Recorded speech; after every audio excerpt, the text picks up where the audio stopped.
une question d'orgueil ou d'arrogance lorsque nous refusons de parler directement avec le M23.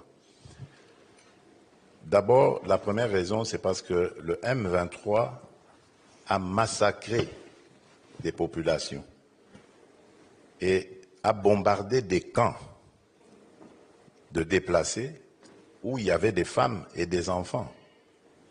Ils ont été massacrés. Donc pour nous, c'est un mouvement terroriste. Et on ne négocie pas, on ne discute pas avec les terroristes. La deuxième raison, c'est parce qu'il y a le processus de Nairobi.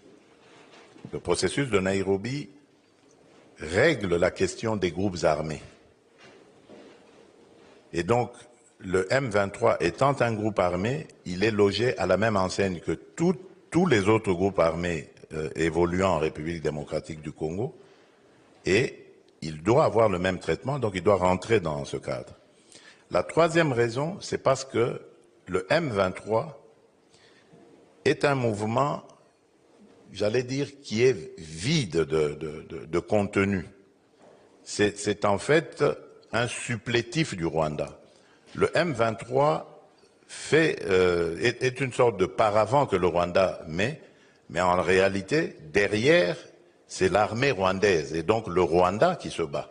La preuve de ce que je dis, c'est que dans le processus de Luanda en Angola, nous avons discuté avec le Rwanda. Si le Rwanda n'avait rien à voir dans ce conflit, pourquoi est-ce qu'il répondait aux invitations du facilitateur pour discuter avec la République démocratique du Congo? Donc vous comprenez que c'est le Rwanda qui se cache derrière et qui envoie un mouvement dit de Congolais qui vont venir à la table des négociations pour parler des intérêts du Rwanda. Alors, autant, nous disons, autant discuter avec le parrain lui-même pour qu'il nous dise c'est quoi ses intérêts, au lieu de perdre notre temps et notre dignité à discuter avec un paravent. Donc voilà la raison pour laquelle nous le disons.